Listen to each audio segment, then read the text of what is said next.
When I was younger, my favorite shows to watch were things like Dragon's Den, Silicon Valley, Shark Tank. Since I was young, everything about business fascinates me. The idea of owning your own corporation just seems so cool, so when I am doing planning for clients, one of the areas that I really try to learn more on is incorporating. Now, I'm not sure if my clients have the same favorite TV show as me, because more often than not, they would bring up this idea whether I should incorporate my rental business or self-employed business because their friends or their family member told them this would be a really good idea. However, when I ask them to elaborate on these reasons, usually 90% of the time, the reasons they give me are either factually incorrect or it really doesn't apply to their scenario.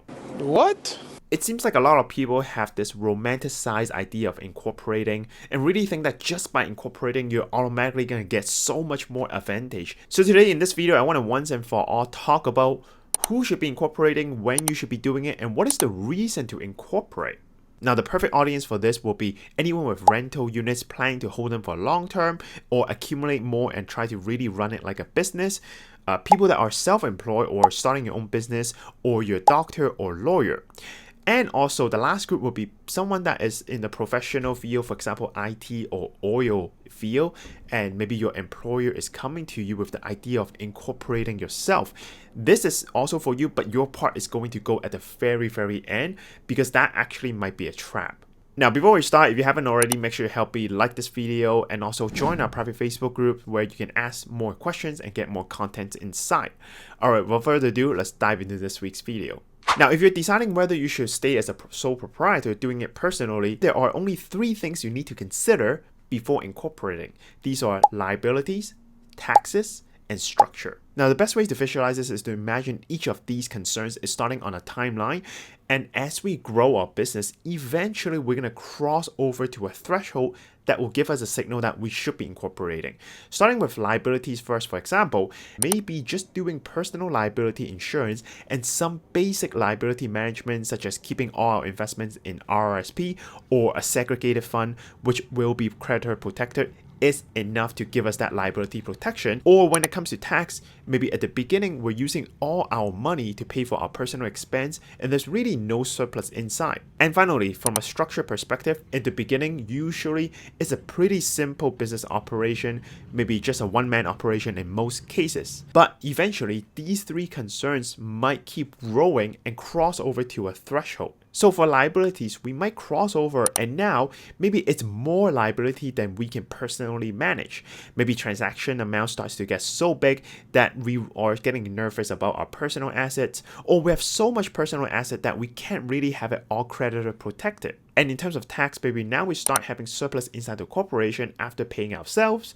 We may want to use, for example, health spending account, which makes all my personal medical expense tax deductible to the corporation. And finally, for structure, maybe now we're starting to hire employees, we're bringing on partners, investors, or maybe even entering into a lease. If any one of these categories crosses over to this threshold, then I would say now is a good time to think about incorporating. For doctors, lawyers, or other self-employed people trying to incorporate, probably the first 2 concerns, liability and taxes, is where you're going to cross over to that threshold. And for surpluses, if liability is not a concern or structure is not a concern, then I recommend you guys maybe maximizing you and your spouse TFSA, maybe even FHSA if it's your first time home buying, or even RRSP first before incorporating. The reason why is because if we look at long-term investing, especially with the new change that came to your corporation for the 2/3 capital gain inclusion that happened in June, long-term investing in your RSP, TFSA, and even FHSA is likely going to yield you better results in the long run. So if you incorporate first, you're probably going to pay yourself more money to max those accounts anyway, so you might as well max them first and then incorporate. That might save you 1 or 2 years of incorporating expense and accounting and also other maintenance fees. So consider that before incorporating. Now, for real estate investors with rental portfolios, you're likely going to incorporate because you're considering the liability perspective and also the structure perspective. In terms of taxes, it actually is not too advantageous to incorporate because when you have rental properties, the rent that you get is considered as a passive income, and inside a corporation, you will get taxed at the highest marginal tax rate anyway, which is usually around 50% or higher. And the only way you can turn it into an active business is if you have 5 or more full-time employees working for you managing these rental properties, which is very rare to do for individual investors. Now, there are some things you can do to somewhat lower that passive income tax and turn some of it into active income, but I'm not going to talk too much about it. It's going to be probably another topic focusing on real estate investors. All right, so now we kind of figured out the threshold on when you should be considering to incorporating. Let's talk about each category. What are some advantages or some things we need to watch for? Starting off with liabilities, a lot of people actually say that by incorporating, it allows you to separate your corporate assets from your personal asset, thus creating kind of like a barrier so you are protecting yourself even if things go wrong in your business. Now, for the first and most important thing I want to say about this is it is never a bulletproof solution. Sure? Yeah. Oh my God. It largely depends on what kind of job you're doing, service you're providing, and how much of it actually is a personal liability. There are actually many types of liabilities where incorporating doesn't really help you much. So for example, if you're a doctor right now today and you're kind of treating patients and you make the wrong diagnosis and you cause harm to that person, by incorporating, it really doesn't shield you much because as a doctor, as a medical professional, you are personally liable for these damages if it arises from your job. However, if you have a corporation and you have a clinic and you're hiring staff, and now the staff is suing you for damage, for example, unjust salary or maybe even harassment, then potentially your corporation can now help you because the process of hiring or this relationship is between the corporation and the staff. Now, if you're just running a business, not professional by trade, then the similar idea does apply as well. Opening a store, selling things, your corporate asset may be separated from your personal asset, so incorporating could help here. However, if you're leasing a space, usually a landlord will require to be personal guarantor on this lease on top of your corporate signing. So if your business fails and you can't pay the lease and they're coming after you, then incorporating doesn't help because you're a personal guarantor. I'm holding you personally responsible. This is what we call piercing the corporate veil. It's when the corporate barrier no longer helps you. Now, sometimes I also hear other ideas, more advanced. For example, what if I'm a holding company, holding all the shares of my operating company, and I push all the assets inside my holdco, then maybe I can shield it this way. Again, it could work, but it's not a foolproof or bulletproof solution. What it does do sometimes is creating multiple layers of corporation, making it more difficult, timely, and costly to really sue every corporation and find out where those assets are. So if you really want to protect yourself, if liability is a concern here, you definitely want to talk to a corporate lawyer to figure out the best structure to move forward. Now, next, moving on, let's talk a little bit about taxes. So like we said, you need to have surplus inside corporation for this to be valid concern for you to incorporate.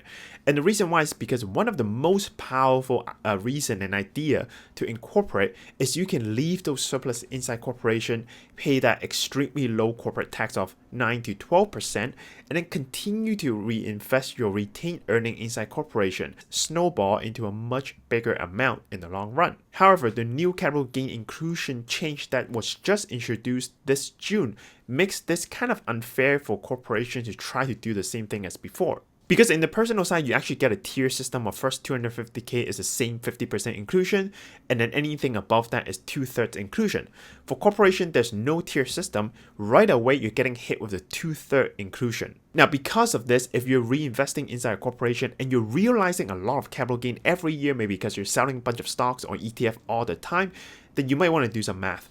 Maybe actually paying yourself first to personally invest even in a non-registered account for the long run may end up better for you. If you want to find out, then this is a question that you need to work on with your own planner to do different projections and calculations. And also, if you're staying inside corporation to continue to invest, be careful of the $50,000 passive income threshold every year. Any small Canadian business realizing $50,000 passive income per year inside your corporation, for every dollar that's over the 50K passive income, you're going to lose $5 of small business deduction.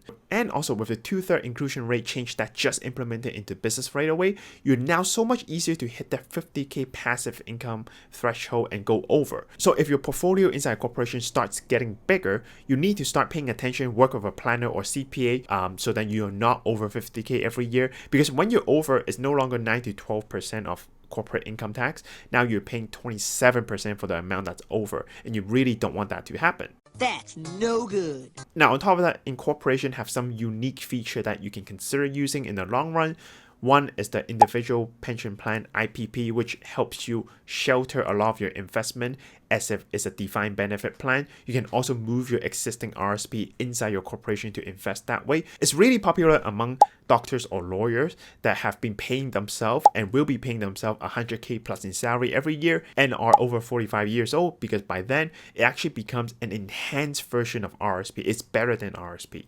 On top, you also get a lifetime capital gain exemption, which is sheltering $1 million of capital gain per shareholder here, but you need to do a share sale and not an asset sale for this to qualify. And with a corporation, you can also do things like an estate freeze, which will help you with succession and retirement, capping your capital gain liabilities within your generation, so you can do a better tax planning if you plan to extend your business to your kids and grandkids. Finally, it is cheaper to hold insurances inside a corporation because you don't have to pay that personal tax rate first before paying your premium.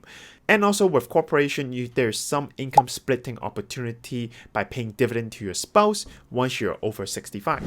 Finally, in terms of structure, here are some things you need to think about. First question I always ask clients to think about or bring it to the lawyer to discuss is, do we even need a corporation just because we're bringing on partners? Would a partnership structure or joint venture structure be more suitable depending on the projects you guys are planning to work on? It can also be a lot cheaper to do it this way versus paying all this money to set up your corporation and try to maintain it every year and then later on have to wind down. Or maybe you and your partner can go into your own corporation and then enter into a partnership agreement. That way maybe you're not commingling the liabilities as much together. Sometimes clients would ask, should I also have a holding company to start with, because I hear from my friends that's how I should set things up. While holding company can be useful as a retirement or long-term planning tool, you probably don't need to start with something like this right away. You can actually do it much later down the road by doing a section 8586 to roll your operating company shares into your holding company without triggering much tax. However, keep in mind that a holding company could potentially make you lose your access to your lifetime capital gain exemption. Now, for some fields, for example, my field in the financial planning, selling my shares into another investor is not very likely, so this was never a concern for me. But in your field, if that's a concern, you really want to talk to a CPA to see what is the best setup to go forward. However, share structure, when you set up your corporation, is something you should pay attention to. Now, usually if you don't bring it up to your lawyer or don't try to discuss in detail, they'll just give you a Class A, Class B standard structure and be done with it. If you pay a little bit more effort into long-term thinking, you can actually do a lot of things that can set you up for the long run. Now, for example, if a husband and a wife here has a business together and later on they want to bring their 2 adult kids into the picture, instead of just doing a standard Class A share system, I might actually consider something as the following to really help set us up for future succession and retirement planning. Finally, if you are setting up a corporation, especially if you have partners coming in, I highly recommend you visit something called the Unanimous Shareholder Agreement, USA. It's basically a document that will outline different scenarios and conflicts or problems that might arise, and there are specific and clear instruction or agreement on how these things are settled. This is especially important if you have more than one shareholder, and even if they're spouse. I would say with spouse, it's especially important to have this in agreement in case of future marital breakdown. Now, in the USA, there are many things you can put in there. This is something you'll work with your lawyers on, but here are the 5 most common things I see in shareholder agreements. Number 1, you have something called shotgun clause. This is an offer that any of the shareholder can trigger at any time to come up with a number so other shareholder can buy them out. If they're not buying them out, then this person that triggers it can use the same offer to buy out the other shareholders. This is a very easy and fast way to get rid of a shareholder that you don't want to work with. I'm going to make him an offer he can't refuse. Now, second thing is a buy-sell agreement for things like disability, death, sickness, or just unable to work. In here, we'll talk about things, for example, how to do valuation for the business, how is it funded to do the buy-sell, when should it be done, and what kind of payment we should be giving to the family or the shareholder that's exiting. Is it eligible dividend, ineligible dividend, capital dividend, or a mix of them, because they could have tax implications for the other shareholders in the future. Third is a morality clause. This is for if shareholder does something that brings bad name to the company, then they can be removed right away. Make a note of this. Dishonor on you, dishonor on your cow. Fourth common component is the first right to refusal when it comes to sale. So this is whenever a shareholder wants to sell the share to someone else, to a third party, the other shareholders will now have the first right to either give the same offer to buy those shares over. Only when they refuse, then the shareholder can sell it to a third party. This helps keep all the shares within the company because the other shareholders may not want to work with someone they don't know. And finally, there's a drag along or tag along clauses, which is to say if a shareholder, a majority holder, is to sell to a third party, then other minority holders would either have to be dragged along to a complete sale or gets to tag along so they can sell their small portion as well. So you can see at the end of the day, if structure is a concern you have, it gets pretty complicated to make sure you set yourself up correctly in the future. For this part, make sure you're working with a planner and a corporate lawyer to get the best result. And finally, I want to talk about the professionals in IT and oil field especially, or anyone that working a full-time right now, and your employer is coming to you, giving you the idea of incorporating. So we see this all the time. Employer might come to you and say, look, John, why don't you incorporate? Because then you can pay yourself salary or dividend and do some tax planning opportunity. And instead of being our full-time employee, we just invoice you. So now you have your own business. So we're happy because we don't have to pay your CPP and EI. You're happy because you get to do tax planning. You trust me? I do. In this case, you're actually running a personal service business, PSB, which means in CRA's eyes, you're no different than an employee. You're basically an employee disguising as a business owner. If so, then you're deemed as a PSB and the punishment is quite harsh. First of all, you have to pay the full federal and provincial rate plus 5% on top. So for BC, for example, that will be a 45% tax for you on your income. There's no tier system anymore. On top of that, you can only deduct the salary that you pay yourself and nothing else. So as you can see, it's quite harsh, and through my planning experience, I really can't think about one scenario where it is actually beneficial to run a PSB. And I'm naming the IT and the oil field because I see these two all the time where they come to me with a corporation, I look through them, I try to understand what they do at work, and I realize you're basically running a PSB. So be very, very careful, especially these two fields. Whenever someone, especially your employers, coming to you with a seemingly very good offer to open your own business, it might sound cool, it might sound nice on paper, but you might be falling into a trap. It's a trap! Alright, so that's it for this week's video. I know I've been away for quite long. I had exams, kid's birthday, in-laws were here, so there were a lot of things going on, but now I'm back. This week we talked about corporation. Hope that gave you some idea on when you should be incorporating and when you should not be. Let me know in the comment down below if you have any topics you want to hear more about. For next video, I was thinking about housing market or mortgages. That seems to be a very hot topic right now. But if you have other ideas, let me know in the comment.